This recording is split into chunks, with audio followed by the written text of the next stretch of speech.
Mazmur 91. Dalam lindungan Allah. Orang yang duduk dalam lindungan yang maha tinggi dan bermalam dalam naungan yang maha kuasa akan berkata kepada Tuhan, tempat perlindunganku dan kubu pertahananku, Allahku yang kupercayai. Sungguh dialah yang akan melepaskan engkau dari jerat penangkap burung, dari penyakit sampar yang busuk. Dengan kepaknya ia akan menundungi engkau. Di bawah sayapnya engkau akan berlindung. Kesetiaannya ialah perisai dan pagar tembok. Engkau tak usah takut terhadap kedahsyatan malam, terhadap panah yang terbang di waktu siang, terhadap penyakit sampar yang berjalan di dalam gelap, terhadap penyakit menular yang mengamuk di waktu petang. Walau 1.000 orang rebah di sisimu dan 10.000 di sebelah kananmu, tetapi itu tidak akan menimpamu. Engkau hanya menontonnya dengan matamu sendiri dan melihat pembalasan terhadap orang-orang fasik. Sebab Tuhan ialah tempat perlindunganmu. Yang maha tinggi telah kau buat tempat perteduhanmu. Malapetaka tidak akan menimpa kamu, dan tulah tidak akan mendekat kepada kemahmu. Sebab malaikat-malaikatnya akan diperintahkannya kepadamu untuk menjaga engkau di segala jalanmu. Mereka akan menatang engkau di atas tangannya, supaya kakimu jangan terantuk kepada batu. Singa dan ular tedung akan kau langkahi. Engkau akan menginjak anak singa dan ular naga. Sungguh hatinya melekat kepadaku, maka aku akan meluputkannya. Aku akan membentenginya, sebab ia mengenal namaku. Bila ia berseru kepadaku, aku akan menjawab. Aku akan menyertai dia dalam kesesakan. Aku akan meluputkannya dan memuliakannya. Dengan panjang umur akan kukenyangkan dia, dan akan kuperlihatkan kepadanya keselamatan daripadaku. Shalom Bapak Ibu Saudara yang dikasihi Tuhan. Ketemu kembali di ibadah kita di Tegal Alur. Mari kita persiapkan hati kita. Pagi ini kita akan memuji, memuliakan nama Tuhan. Ini juga minggu pertama kita akan mengadakan perjamuan kudus. Kita siapkan hidup kita, biar hidup kita ini menyenangkan hati Tuhan. Mari saja saudara berdoa sebelum kita mulai ibadah kita pada pagi hari ini. Bapa dalam surga, kami mengucap syukur, kami berterima kasih buat hari ini, buat hari baru yang Tuhan beri bagi kami. Kami bisa memuji, memuliakan Tuhan. Kami bisa menyembah Tuhan. Semua karena kasih Tuhan. Tuhan berkatilah ibadah kami pagi hari ini Tuhan. Biarlah semua jemaat yang menyaksikan, mengikuti ibadah kami pagi hari ini juga dijamah dan berkati oleh Tuhan. Terima kasih Tuhan. Kasih-Mu besar, kasih-Mu mulia, kasih-Mu tiada pernah berkesudahan Tuhan. Dalam nama Tuhan Yesus Kristus kami berdoa mengucap syukur. Haleluya. Yesus Tuhan.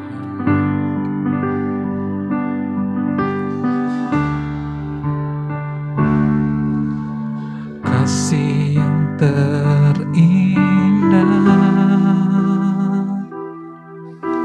hati yang mulia,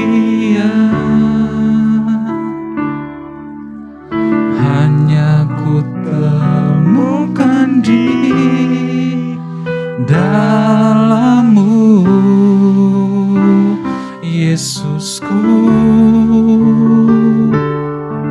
Pujian dari hatiku selalu di setiap waktuku. Tiada pernah berubah kasih-Mu, kasih yang terindah. Haleluya. Kasih yang terindah,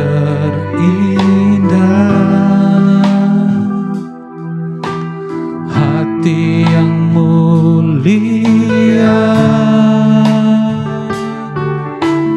hanya ku temukan di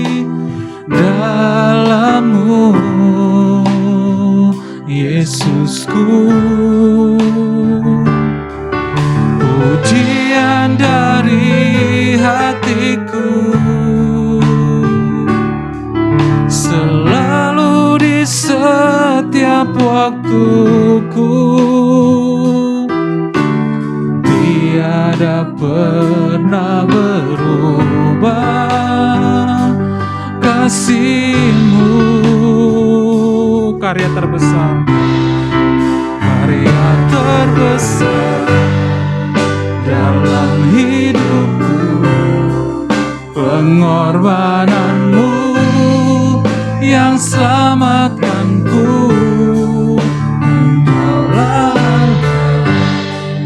yang tak ternilai, yang ku miliki dan ku hargai.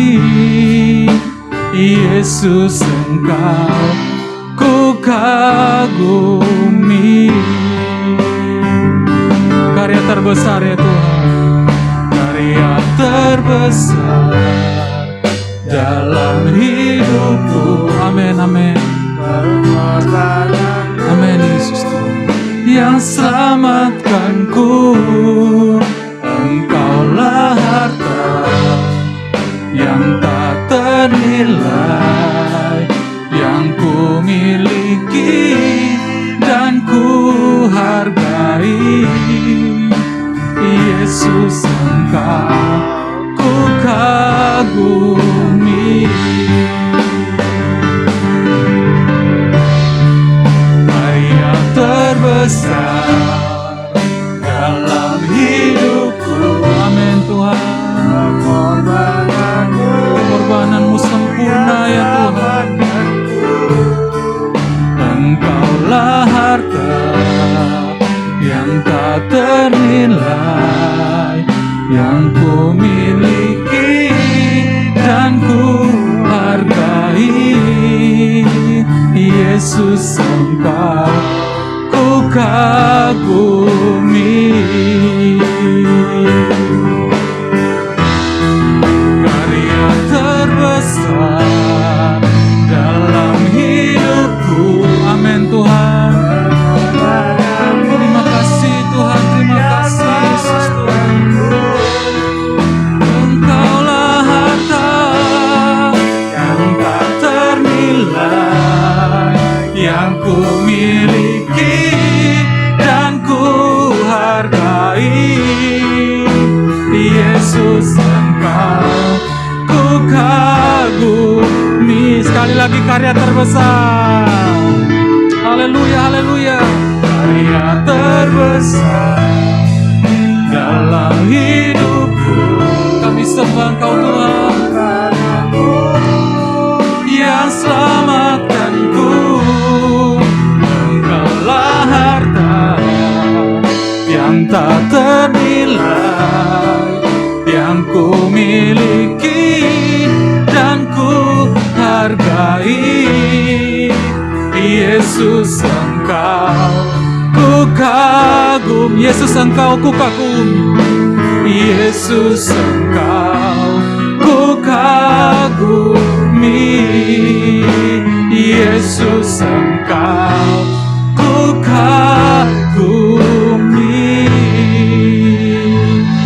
Haleluya, haleluya. Haleluya, haleluya, haleluya, haleluya, haleluya. Terpujilah Engkau ya Tuhan. Terpujilah Engkau Yesus Tuhan. Terpujilah Engkau ya Bapa. Terpujilah Engkau Tuhan. Terima kasih Tuhan. Terima kasih.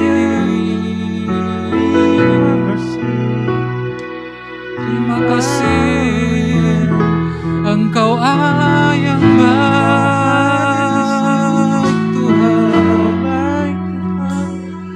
Kasih-Mu besar, kasih-Mu indah.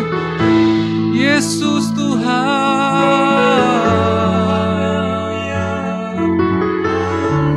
Kau yang terindah dalam hidup kami. kami Tuhan. Mari kita sembah Tuhan. Saudara yang menyaksikan, mengikuti ibadah ini, mari kita sama-sama sembah Tuhan. Kita sama-sama tinggikan nama Tuhan. Haleluya, haleluya, haleluya, haleluya, haleluya, Yesus, haleluya. Musik sembah Tuhan, musik ikut menyembah Tuhan. Ayo musik ikut menyembah Tuhan. Haleluya, haleluya, haleluya. Yesus, Yesus, jamah kami Tuhan. Jamah kami, jamah umat-Mu ya Bapa. Jamah umat-Mu ya Tuhan. Glory, glory, haleluya. Glory, haleluya, haleluya, haleluya, haleluya. Yesus, Engkau baik. Amin, amin Tuhan. Amin, amin, haleluya. Yesus, jamah kami semua ya Roh Kudus. Penuhi kami dengan Roh-Mu ya Roh Kudus. Penuhi umat-Mu ya Roh Kudus. Penuhi umat-Mu yang mengikuti ibadah ini ya Roh Kudus. Jamah mereka di rumah mereka masing-masing ya Roh Kudus. Haleluya, haleluya. Yesus, Yesus, kami sembah Engkau Tuhan. Kami sembah Engkau Tuhan. Terima kasih, terima kasih. Terima kasih Tuhan. Terima kasih Yesus. Terima kasih Tuhan. Tidak pernah terukur kasih-Mu Tuhan dalam kehidupan kami. Tidak pernah terukur Tuhan kebaikan-Mu yang Tuhan sudah berikan dalam kehidupan kami Tuhan. Salib-Mu adalah bukti nyata Engkau begitu mengasihi kami ya Tuhan. Terima kasih Tuhan, terima kasih Tuhan. Haleluya Yesus, haleluya Tuhan. Haleluya Yesus Tuhan. Terima kasih Bapa, terima kasih pengorbanan-Mu Tuhan Yesus. Tak terukur kasih-Mu Yesus. Kau telah mati gantikan diriku. Kau curahkan darah-Mu untuk tebus dosaku.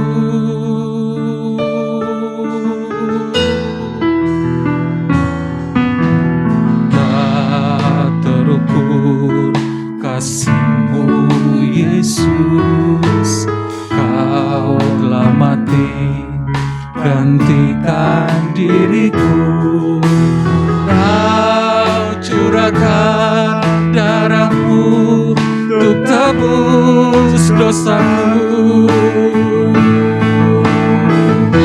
Layaklah Engkau Tuhan, layaklah Engkau Tuhan, dipuji dan disembah dengan segenap hatiku. Layaklah Kau Tuhan, dipuji dan disembah dengan segenap jiwa ragaku. Yesus, terima kasih Tuhan. Tak terukur kasih-Mu Yesus. Kau telah mati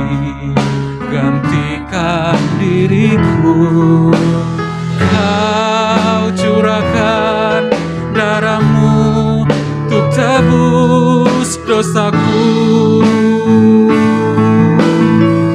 Layaklah Engkau Tuhan, layaklah Engkau Tuhan, dipuji dan disembah dengan segenap hatiku. Layaklah Engkau Tuhan, dipuji dan disembah dengan segenap jiwa ragaku. Layaklah Engkau Tuhan, dipuji dan disembah dengan segenap hatiku. Layaklah Engkau Tuhan, dipuji dan disembah dengan segenap jiwa ragaku. Layaklah Engkau Tuhan, dipuji dan disembah dengan segenap hatiku. Layaklah Engkau Tuhan, dipuji dan disembah dengan segenap jiwa ragaku, dengan segenap jiwa ragaku, dengan segenap jiwa ragaku, dengan segenap jiwa ragaku. Haleluya, haleluya, haleluya. Terpujilah Engkau Tuhan, terpujilah Engkau Yesus, terpujilah Engkau selama-lamanya ya Tuhan. Haleluya, haleluya. Terima kasih Tuhan. Saatnya kami mau memuji, memuliakan Engkau lebih lagi Tuhan. Roh Kudus mengurapi kami semua, mengurapi para pemusik, bahkan umat-umat menyaksikan ibadah ini, mengikuti ibadah ini. Juga Tuhan urapi semua, biar puji-pujian kami menyenangkan hati-Mu ya Tuhan. Dalam nama Tuhan Yesus Kristus, kami sudah mengucap syukur. Haleluya. Amin. Mari kita puji Tuhan. Besarlah Tuhan dan layak dipuji.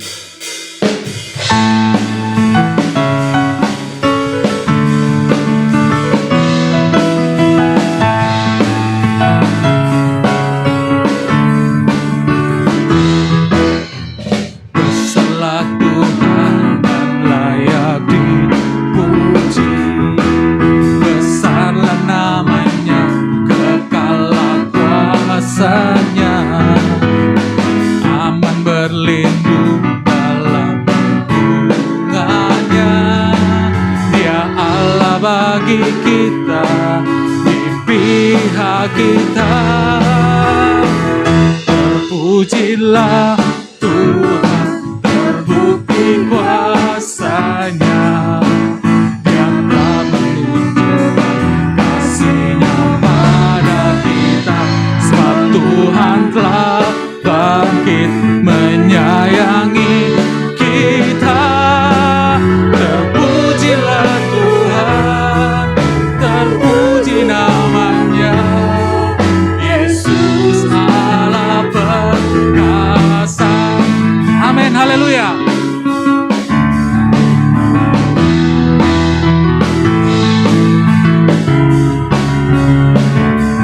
Besarlah Tuhan dan layak dipuji. Besarlah Tuhan dan layak dipuji. Besarlah namanya, kekalah kuasanya. Aman berlindung dalam naungannya. Dia Allah bagi kita, di pihak kita. Terpujilah Tuhan, terbukti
Engkau ya Tuhan, karena Engkau Allah yang perkasa.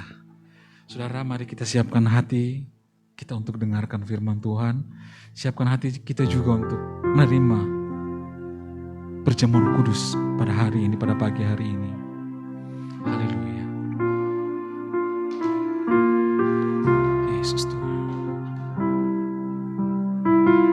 Yesus, kami hidup karena kami percaya Tuhan. Kami percaya kesetiaan Tuhan.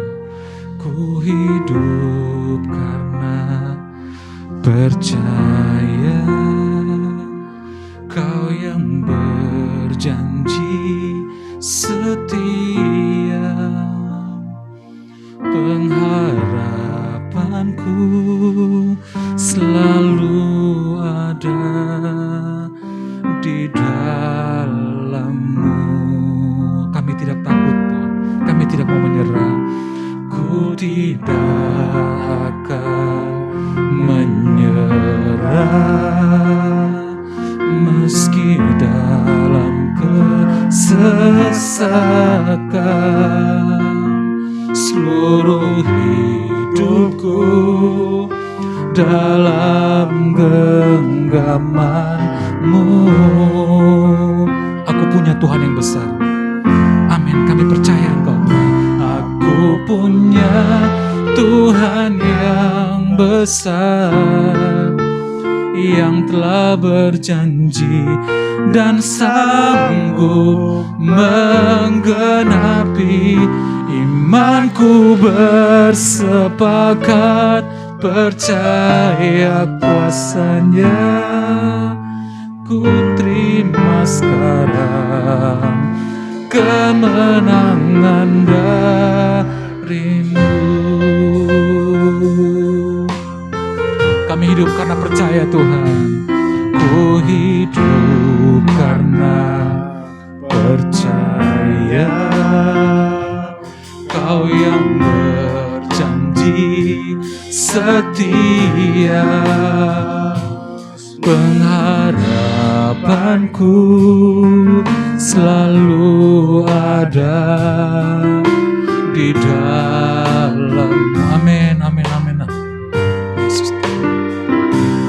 Ku tidak akan menyerah meski dalam kesesakan.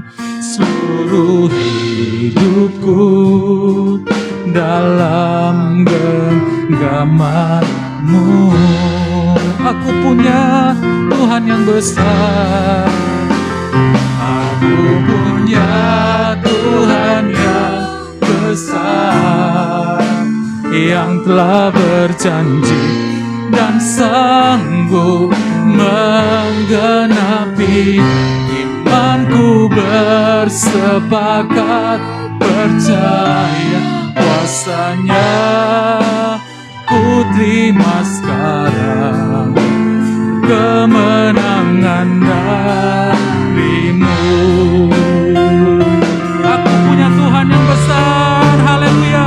Aku punya Tuhan yang besar, yang telah berjanji dan sanggup menggenapi. Imanku bersepakat percaya kuasa-Nya. Ku terima sekarang kemenangan dari-Mu. Sekali lagi, aku punya Tuhan yang besar. Haleluya.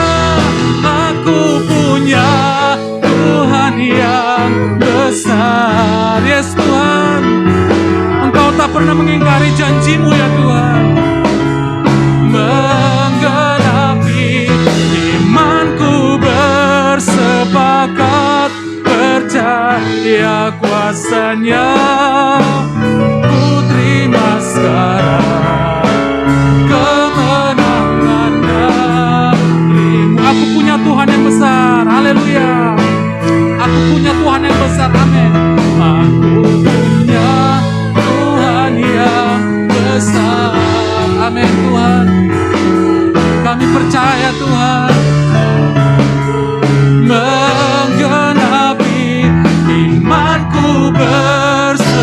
akan percaya kuasa-Nya. Ku terima sekarang kemenangan darimu. Ku terima sekarang kemenangan darimu. Ku terima sekarang. Ku terima sekarang kemenangan darimu.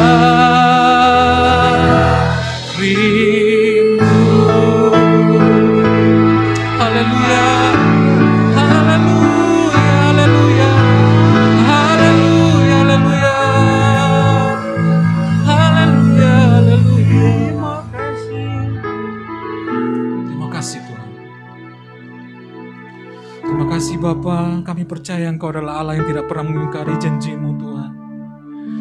Karya salib-Mu, kematian-Mu ya Tuhan Yesus Kristus adalah bukti yang paling terbesar bahwa Allah yang kami sembah adalah Allah yang hidup, yang tak pernah sekalipun meninggalkan kami dan tak pernah mengingkari janji-Mu, tak pernah mengingkari firman-Mu yang Engkau sudah berikan kepada kami, umat-umat-Mu ini Tuhan. Kami percaya itu. Tolong kami, kuatkan kami agar kami tetap mempercayai-Mu Tuhan. Di situasi-situasi khususnya pandemi yang masih ada sampai saat ini Tuhan.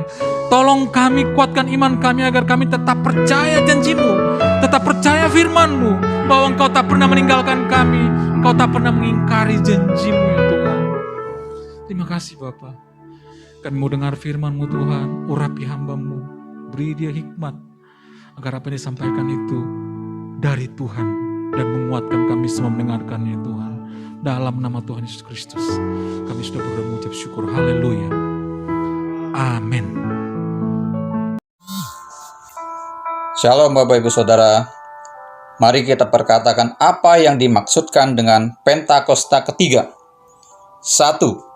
Pentakosta ketiga adalah pencurahan Roh Kudus yang dahsyat di zaman now, melebihi yang terjadi di Azusa Street. 2. Pentakosta ketiga akan mengakibatkan penuaian jiwa yang terbesar dan yang terakhir sebelum Tuhan Yesus datang kembali. 3. Pentakosta ketiga akan membangkitkan generasi Yeremia, yaitu anak-anak muda yang dipenuhi Roh Kudus, cinta mati-matian kepada Tuhan Yesus, tidak kompromi terhadap dosa, dan akan bergerak untuk memenangkan jiwa. 4. Pentakosta ketiga lahir di Indonesia dan bergerak ke bangsa-bangsa. Gerakan ini dari timur ke barat dan akan kembali ke Yerusalem.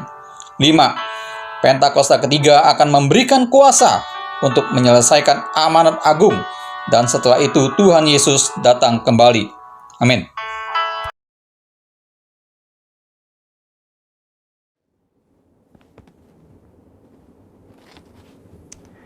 Shalom semuanya. Di dalam Voice of Pentecost hari ini, kita akan membahas seorang tokoh yang luar biasa di dalam Alkitab. Dia adalah Musa. Terbukti 65 kali Alkitab mencatat bahwa Tuhan berbicara dan berfirman kepada Musa. Dan tidak ada nabi lain di dalam Alkitab yang sama seperti Musa. Nah, bukankah sebagai seorang percaya kita rindu untuk terus intim dan dapat bercakap-cakap dengan Tuhan? Karena itu, mari kita sama-sama mempelajari beberapa kualitas dari seorang nabi yang sangat menginspirasi dari zaman ke zaman secara singkat. Yang pertama, Musa memilih hidup dalam kebenaran. Dalam Ibrani 11 ayat 24-26 dijelaskan, karena iman, maka Musa setelah dewasa menolak disebut anak putri Firaun. Karena ia lebih suka menderita sengsara dengan umat Allah daripada untuk sementara menikmati kesenangan dari dosa. Ia menganggap penghinaan karena Kristus sebagai kekayaan yang lebih besar daripada semua harta Mesir. Sebab pandangannya ia arahkan kepada upah. Yang kedua, Musa rela diproses Tuhan. Setelah Musa melarikan diri dari tanah Mesir, ia hidup dengan sangat berbeda di tanah Midian sebagai pendatang. Selain itu, Musa juga mengalami perjumpaan pribadi dengan Tuhan dan mengenal Allah secara pribadi. Pengalaman-pengalaman ini adalah proses yang Musa jalankan untuk mempersiapkan dirinya menjadi pemimpin atas umat pilihan Tuhan. Musa meresponi perintah Tuhan untuk membawa dan mengajar bangsa Israel hidup dalam destiny yang sudah Tuhan tetapkan. yaitu menjadi bangsa yang sulung, yang akan beribadah kepada Tuhan dan yang akan melahirkan juru selamat. Musa sadar bahwa kehidupan dan apapun yang ia miliki adalah untuk menghidupi panggilannya. Yang ketiga, Musa taat penuh kepada Tuhan. Ketaatan adalah suatu ciri khas kepemimpinan dan gaya hidup dari Musa. Saat ia menerima perintah atau firman dari Tuhan, ia akan sampaikan kepada banyak orang. Dan setelah itu, ia pastikan agar perintah itu dilakukan dengan baik. Dalam berbagai kesempatan, Musa hanya mau mengambil tindakan jika memang Tuhan perintahkan demikian. Ini adalah suatu sikap penundukan diri yang luar biasa kepada Tuhan. Musa selalu menempatkan Tuhan sebagai pemimpin utama atas bangsa Israel, dan ia sebagai hambanya. Yang keempat, Musa selalu ingin adanya penyertaan Tuhan. Ketika bangsa Israel melakukan penyembahan kepada patung lembu emas, Tuhan memutuskan bahwa ia tidak akan berjalan bersama bangsa Israel ke tanah perjanjian, tetapi malaikat yang akan menuntun mereka. Apa reaksi Musa? Dia menolak untuk dituntun oleh malaikat, tetapi hanya mau dituntun oleh Tuhan. Musa bahkan menolak untuk disuruh berangkat dari padang gurun Sinai ke tanah perjanjian jika bukan Tuhan sendiri yang memimpin dia dan bangsa Israel. Musa menunjukkan bahwa bagi dia, penyertaan Tuhan adalah segala-galanya. Yang kelima, Musa mengejar hadirat Tuhan sekalipun ada resiko. Musa pernah meminta untuk melihat Tuhan di dalam kemuliaannya. Pada zaman itu, permintaan ini sangat beresiko, karena siapapun yang melihat Tuhan beresiko mati, karena karya salib Kristus belum terjadi. Pendeta Tommy Tenney dalam buku God Chaser menuliskan bahwa jika kita ingin benar-benar melihat Tuhan, kita harus siap mati. Mati atas keinginan duniawi, mati atas hasrat dosa, dan hidup bagi Kristus. Yang keenam, Musa bersyafaat bagi bangsanya. Salah satu tindakan Musa ketika Tuhan begitu marah kepada bangsa Israel yang melakukan dosa adalah dia bersyafaat bagi bangsa Israel. Bersyafaat artinya berdiri di hadapan Allah, memohonkan doa secara sungguh-sungguh bagi orang-orang tertentu. Tindakan syafaat Musa akhirnya membuat Tuhan mengubah keputusannya. Kita sebagai umat percaya perlu bersyafaat bagi bangsa kita. Yang ketujuh, Musa memiliki hati yang lembut. Bilangan 12 ayat 3 menuliskan bahwa Musa memiliki hati yang sangat lembut. Sekalipun waktu itu Miriam dan Harun mengatai Musa, tetapi dia memilih diam. Sehingga tidaklah mengherankan jika Tuhan begitu membelanya. Dan pembelaan yang sama Tuhan pasti berikan kepada setiap kita yang mau memiliki hati yang lembut. Yang kedelapan, Musa mengimpartasi apa yang dia terima dari Tuhan. Musa meneruskan apa yang ia terima dari Tuhan kepada orang-orang yang ada di bawahnya. Musa mengajari Yosua semua hal yang telah ia terima dari Tuhan, termasuk mengimpartasikan kepenuhan roh untuk mempersiapkan Yosua menjadi penerusnya. Jadi, kita sudah mendengar kualitas Musa yang patut kita contoh. Kita percaya saat kita melakukan apa yang Musa lakukan, maka kita pun akan menerima berkat yang sama. Biarlah di tahun integritas ini kita senantiasa selalu berusaha menjadi pribadi yang lebih baik. Saudara, untuk penjelasan lebih lengkapnya dari tim teologi kami, jangan lupa buka link yang ada di atas atau scan QR Code yang tersedia. Salam integritas, Tuhan Yesus memberkati.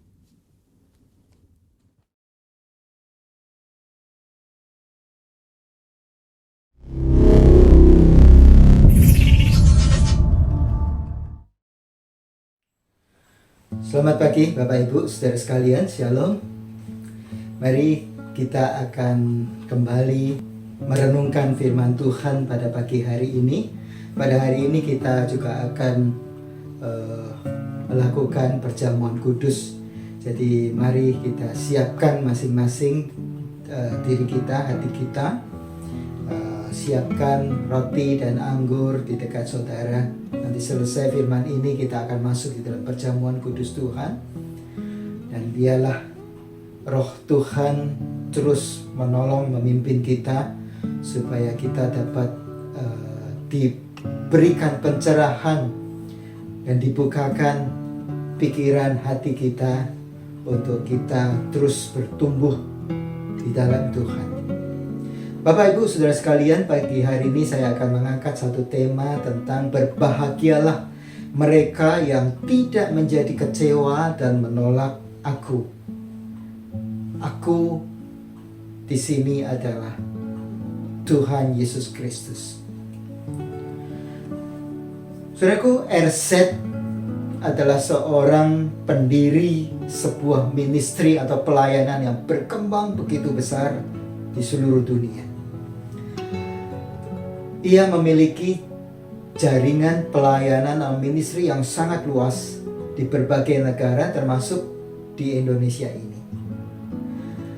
Salah satu radio swasta menayangkan siarannya setiap hari Selasa dimulai pukul 19, pukul 7 malam. Dan saya termasuk orang yang suka mendengarkan siaran dari pelayanan RZ ini. Dia merupakan seorang apologis internasional ternama, warga negara Kanada, kelahiran India. Dia bisa masuk atau menembus ke kalangan ateis maupun intelektual. RZ ini banyak memenangkan jiwa. Dan dia juga merupakan seorang pengarang banyak buku rohani. Belum begitu lama ia meninggal karena penyakit kanker. Nah, beberapa saat setelah dia meninggal mencuat kasus-kasus atau tuduhan-tuduhan yang dilontarkan kepadanya ya, atas suatu pelecehan seksual. Dan Biro Hukum yang diberikan tugas untuk menginvestigasi, menyelidiki tuduhan-tuduhan dari beberapa wanita ini telah mengkonfirmasikan bahwa apa yang dituduhkan kepada RZ ini terbukti benar. Beberapa penerbit berencana untuk menarik buku-buku karangan dari dia dari peredarannya. Saudaraku, ini menjadi suatu menambah satu daftar panjang dari kasus-kasus serupa yang menimpa penginjil-penginjil atau pendeta-pendeta besar di Amerika. Nah, saudara, di Korea Selatan sendiri seorang penginjil besar dari sebuah gereja besar dan ternama itu dilaporkan ke aparat yang berwenang dengan tuduhan penggelapan pajak. Kita beberapa waktu yang lalu juga mendengar di Singapura seorang gembala sidang dari sebuah gereja besar juga, saudara, dijebloskan ke dalam penjara karena kasus serupa penggelapan pajak. Nah, saudara, di Indonesia seorang gembala sidang dari sebuah gereja dijebloskan ke penjara karena telah terbukti ya, di dalam satu kasus penyuapan import daging, saudara. Nah, beberapa waktu yang lalu kekristenan di Indonesia juga dibuat shock dengan seorang gembala dari sebuah gereja besar juga di Surabaya yang terbongkar kebejatannya karena terbukti telah melakukan pelecehan seksual terhadap anak seorang pengerjanya selama 17 tahun. Sudah bayangkan, 17 tahun bukan waktu yang pendek. Ini adalah suatu periode umur ya, sepanjang umur dari seorang remaja, saudara, ya 17 tahun. Padahal gereja dan pelayanannya ini dikenal dengan fokus kepada keluarga dan sering diundang kemana-mana untuk membawakan seminar keluarga. Nah, belum lama ini kembali ya,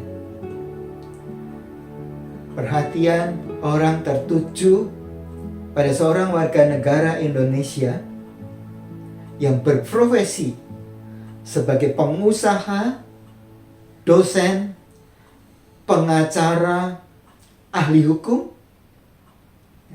bisnis, ya, dan saudara pendeta. Ia telah ditetapkan sebagai tersangka dan menjadi buronan polisi Indonesia hingga saat ini. Dan saat ini yang bersangkutan ini menetap di Australia. Pendeta ini menjadi sorotan di antara kasus-kasus mafia tanah yang sedang viral di negeri kita belakangan ini. Ia menjadi tersangka dari kasus-kasus pemalsuan sertifikat tanah yang terjadi di Jakarta Timur sana. Saudara, melihat fakta-fakta yang terjadi ini, akankah kita menjadi kecewa, menjadi pengikut Kristus dan menolak ajarannya? Beberapa di antara mereka terbongkar kasus kebobrokan moralnya saat mereka masih hidup. RZ sendiri baru terbongkar, terbukti setelah ia meninggal. Mungkin juga ada kasus-kasus yang belum terungkap setelah seseorang itu meninggal. Tetapi saya beritahu kepada saudara, firman Tuhan mengatakan bahwa satu waktu nanti tidak akan ada orang yang bisa menyembunyikan apa yang dia telah perbuat, walaupun semasa hidupnya ditutup begitu rapat. Karena firman Tuhan berkata kita semua akan masuk menghadap tahta pengadilan Kristus. Dan Yesus Kristus sebagai hakim yang adil,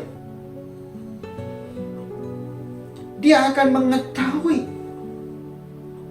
semua rahasia yang tersembunyi di dalam pikiran dan hati manusia. Tidak ada seorang pun yang bisa lolos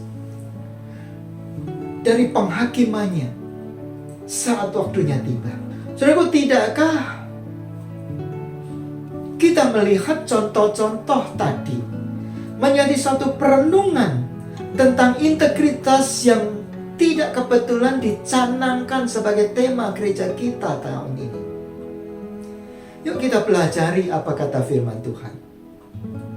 Mari kita membaca Matius pasal 7 ayat 21 sampai dengan 23. Matius pasal 7 ayat 21 sampai dengan 23. Firman Tuhan berkata, bukan setiap orang yang berseru kepadaku, Tuhan, Tuhan, akan masuk ke dalam kerajaan surga, melainkan dia yang melakukan kehendak Bapa-Ku di surga.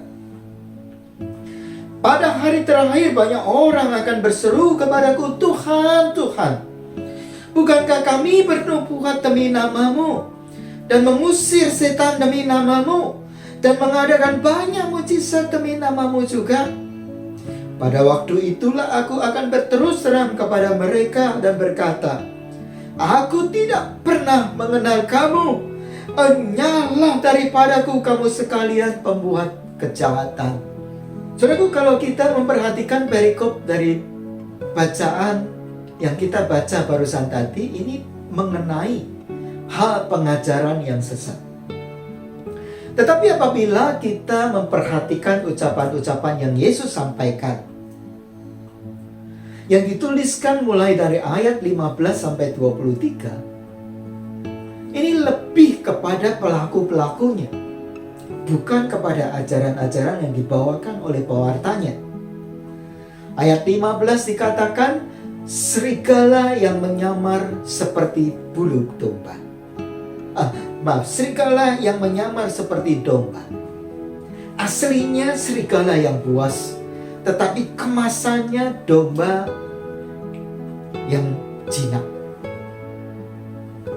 Kemudian ayat 16-20 berbicara tentang pohon dan buahnya. Pohon yang baik dikatakan menghasilkan buah yang baik, Sedang pohon yang tidak baik menghasilkan buah yang tidak baik. Dari buahnya lah kamu akan mengenal mereka. Ayat 21 sampai 23 yang kita baca tadi juga lebih menekankan kepada pelakunya. Perbuatan-perbuatan yang disebutkan oleh Yesus di sini, di dalam ayat-ayat yang tadi kita baca, hanya berupa kemasan atau bungkus yang digunakan oleh pelaku-pelakunya yang sebenarnya adalah jahat. Karena ayat 23 dikatakan oleh Yesus, "Enyalah kamu sekalian pembuat kejahatan." Saudaraku, penampilan bisa mengecoh seseorang. Ada pohon yang daunnya rindang tetapi buahnya tidak ada. Yesus pernah mengutuk pohon ara yang dari tampilan luarnya kelihatan menjanjikan. Tetapi ketika ia ingin memetik buahnya, tak satu pun yang ia dapatkan. Saudaraku, Yesus tidak mengada-ngada ketika ia berkata seperti ayat-ayat yang kita baca tadi, "Hanyalah kamu sekalian pembuat kejahatan." Yesus tidak mengada-ngada ketika ia berkata, "Pada hari terakhir akan banyak orang berseru kepadaku, Tuhan, Tuhan." Tetapi mereka tidak akan masuk ke dalam kerajaan surga. Saudaraku, antara pewarta firman dan isi firman yang diberitakan bisa saja tidak sejalan. Ada pewarta firman yang mewartakannya dengan maksud baik, ada pula dengan maksud kurang baik. Dan Rasul Paulus, dia telah mengalaminya di dalam zamannya. Yuk kita baca Filipi pasal 1 ayat 12 sampai 18. Filipi pasal 1 ayat 12 sampai dengan 18. Begini bunyi surat Paulus. "Aku menghendaki saudara-saudara supaya kamu tahu bahwa apa yang terjadi atasku ini justru telah menyebabkan kemajuan Injil. Sehingga telah jelas bagi seluruh istana dan semua orang lain bahwa aku dipenjarakan karena Kristus. Dan kebanyakan saudara dalam Tuhan telah beroleh kepercayaan karena pemenjaraanku untuk bertambah berani berkata-kata tentang firman Allah dengan tidak takut. Ada orang yang memberitakan Kristus karena dengki dan perselisihan, tetapi ada pula yang memberitakannya dengan maksud baik. Mereka ini memberitakan Kristus karena kasih, sebab mereka tahu bahwa aku ada di sini untuk membela Injil. Tetapi yang lain karena kepentingan sendiri dan dengan maksud yang tidak ikhlas. Sangkanya dengan demikian mereka memperberat bebanku dalam penjara. Tetapi tidak mengapa. Perhatikan, sebab bagaimanapun juga Kristus diberitakan baik dengan maksud palsu maupun dengan jujur. Tentang hal itu aku bersukacita dan aku akan tetap bersukacita." Saudaraku, lihatlah apa yang dikatakan oleh Rasul Paulus, bahwa dia pun mengalami ada penginjil-penginjil, ada orang-orang yang memberitakan Kristus dengan maksud baik dan maksud yang tidak baik. Ada orang yang memberitakan Kristus dengan maksud perselisihan, dengan dengki, saudaraku.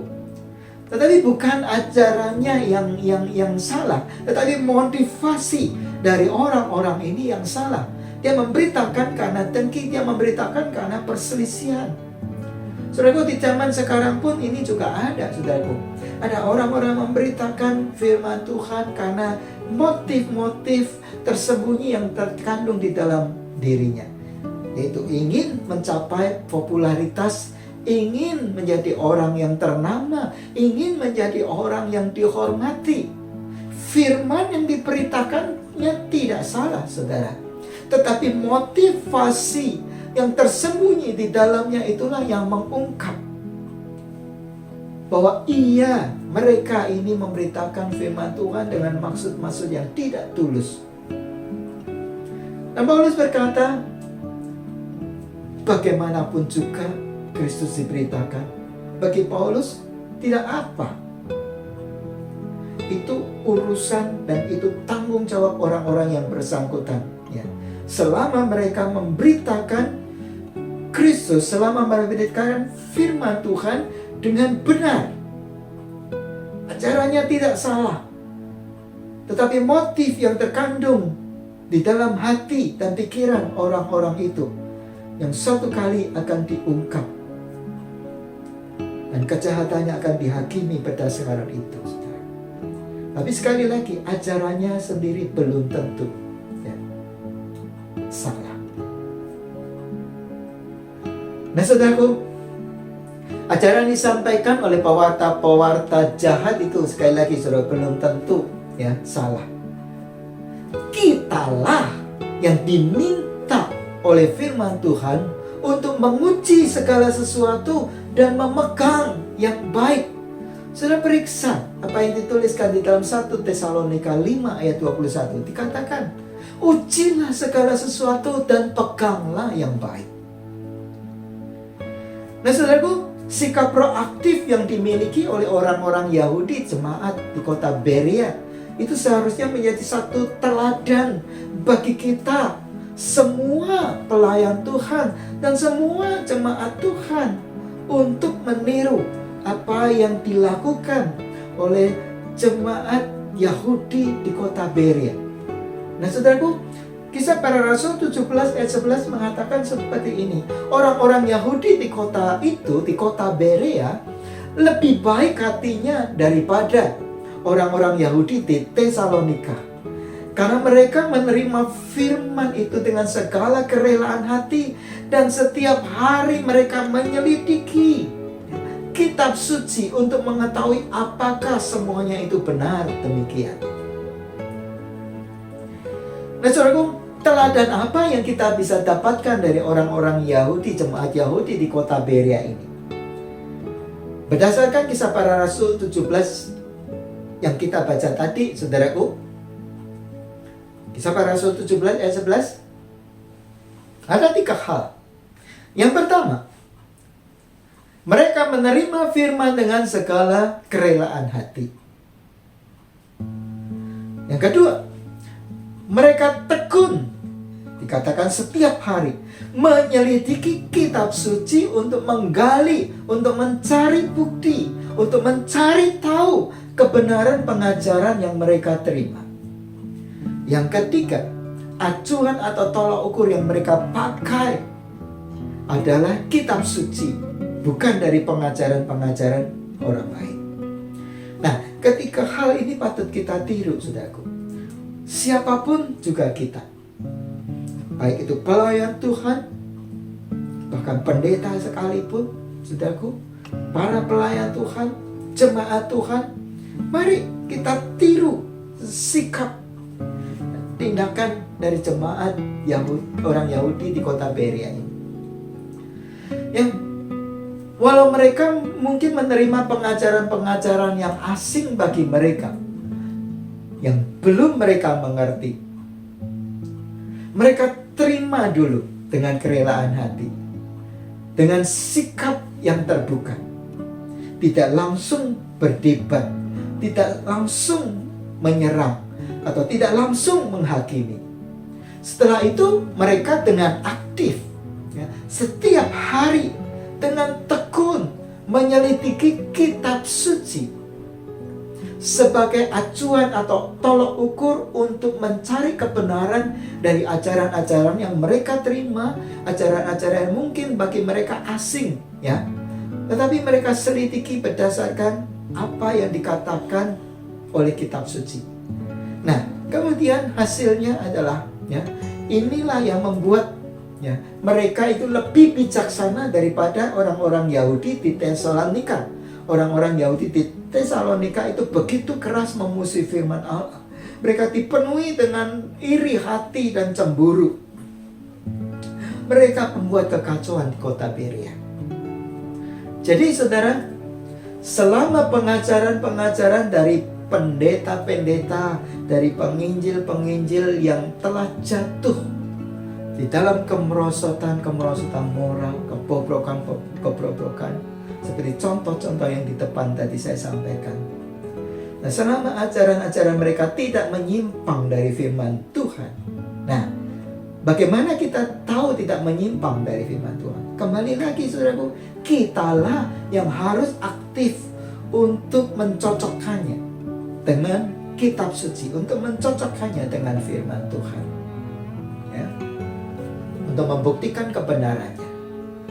Nah, kita tidak seharusnya membuang ya ajaran-ajaran yang nyata-nyata memang tidak bertentangan dengan firman Tuhan, walaupun itu disampaikan oleh orang-orang yang kemudian kita tahu ya jatuh di dalam dosa, tersandung di dalam kasus-kasus yang tidak seharusnya bahkan sebagai pengikut-pengikut Kristus mereka lakukan. Ya, kita tidak seharusnya membuang buku-buku rohani karangan mereka. Kita tidak seharusnya membuang kaset-kaset khotbah, rekaman pengajaran mereka, saudaraku, selama kita ketahui bahwa itu tidak menyimpang dari firman Tuhan. Nah, seperti apa yang dituliskan di dalam 1 Tesalonika 5 ayat 21 tadi. Peganglah yang baik. Nah, setelah kita mendapatkan kebenarannya, saudaraku, pegang yang baik. 1 Tesalonika berkata 5 ayat 21 berkata, uji, ya uji, kita yang harus menguji. Ujilah. Berdasarkan apa? Berdasarkan kitab suci. Nah, setelah kita mendapatkan kebenarannya, Paulus berkata, peganglah kebenarannya dan hidupi itu. Itu yang saya mau bagikan kepada saudara-saudara pada siang hari ini, supaya saudara tidak bimbang dan tidak menjadi kecewa, kemudian menolak Tuhan bahkan ajarannya ketika saudara membaca, ketika saudara mengetahui, ketika saudara mendengar dan menyaksikan ya video-video yang viral tentang hamba-hamba Tuhan, pengikut-pengikut Kristus kok seperti itu, ya. Sekali lagi saudara, seperti tema firman yang saya sampaikan, jangan menjadi kecewa dan menolak Tuhan. Mari sekarang kita masuk di dalam perjamuan kudus Tuhan. Firman Tuhan berkata, perjamuan kudus adalah perintah dari Tuhan. Dan kita diminta untuk mengingat kata Tuhan Yesus, ingatlah akan daku ketika ya kita melakukan perjamuan kudus Tuhan. Dan apa sih yang kita perlu ingat tentang Tuhan? Nah, saya bacakan saudaraku, ya, inilah yang kita terus harus ingat akan Tuhan, ya. Yesus Kristus yang walaupun dari rupa Allah tidak menganggap kesetaraan dengan Allah itu sebagai suatu milik yang harus dipertahankan, melainkan telah mengosongkan dirinya sendiri dan mengambil rupa seorang hamba dan menjadi sama dengan manusia, dan dalam keadaan sebagai manusia ia telah merendahkan dirinya dan taat sampai mati, bahkan sampai mati di kayu salib. Itulah sebabnya Allah sangat meninggikan dia dan mengaruniakan kepadanya nama di atas segala nama, supaya dalam nama Yesus bertekuk lutut segala yang ada di langit dan yang ada di atas bumi dan yang ada di bawah bumi, dan segala lidah mengaku Yesus Kristus adalah Tuhan bagi kemuliaan Allah Bapa. Mari kita berdoa sebelum kita mengangkat roti, makan roti dan minum anggur perjamuan ini. Bapa di dalam surga, kuduskan hati dan pikiran kami, dan supaya kami layak untuk makan minum tubuh dan darah-Mu. Singkapkan segala yang tersembunyi, dan biarlah mata kami melihat, dan doronglah, berikan keberanian kepada kami untuk mengakuinya di hadapan-Mu, supaya kami terus memelihara hidup kudus yang telah Engkau kerjakan di dalam diri kami ini. Kami ucap syukur ya Bapa, dan sekarang kami mau ambil makan minum tubuh dan darah. Dalam nama Yesus kami berdoa. Amin. Firman Tuhan berkata, sebab apa yang telah aku teruskan kepadamu telah aku terima dari Tuhan, yaitu bahwa Tuhan Yesus pada malam waktu ia diserahkan mengambil roti. Mari kita mengangkat roti di tangan kanan kita tinggi-tinggi. Dan sesudah itu ia mengucap syukur atasnya. Ia memecah-mecahkannya dan berkata, inilah tubuhku yang diserahkan bagi kamu. Perbuatlah ini menjadi peringatan akan aku. Saudaraku, bukankah roti yang kita pecah-pecahkan ini adalah persekutuan dengan tubuh Kristus? Mari kita makan dalam nama Tuhan Yesus Kristus.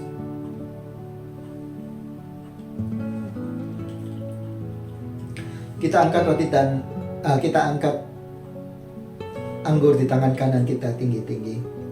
Demikian juga yang mengambil cawan sesudah makan lalu berkata, cawan ini adalah perjanjian baru yang dimeteraikan oleh darahku. Perbuatlah ini setiap kali kamu meminumnya menjadi peringatan akan aku. Saudaraku, bukankah cawan pengucapan syukur yang atas yang kita ucapkan syukur ini adalah persekutuan dengan darah Kristus? Mari kita minum dalam nama Tuhan Yesus Kristus.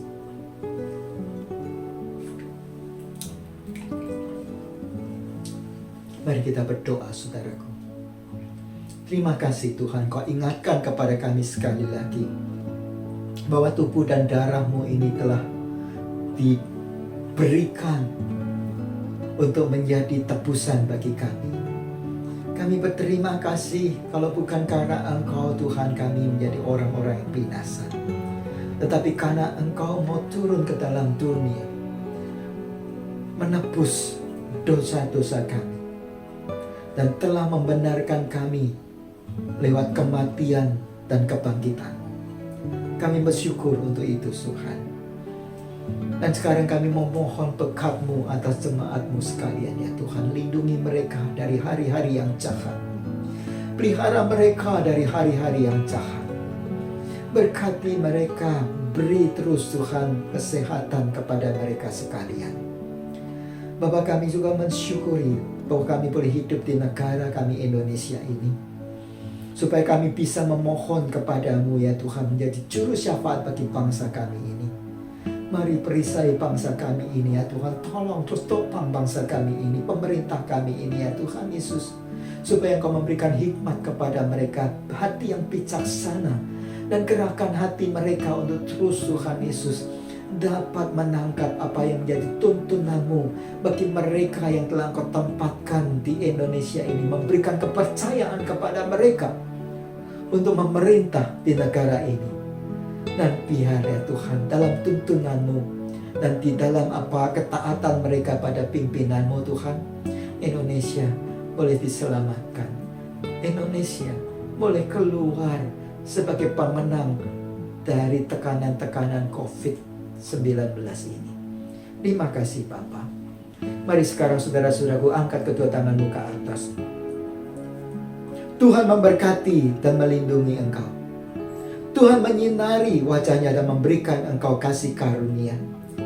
Tuhan menghadapkan wajahnya kepadamu dan memberikan damai sejahtera. Kiranya persekutuan dengan Tuhan Yesus Kristus dan dengan Allah Bapa dan di dalam kuasa Roh-Nya terus ada bersama-sama dengan kita selama-lamanya. Mari kita semua katakan amin. Tuhan memberkati.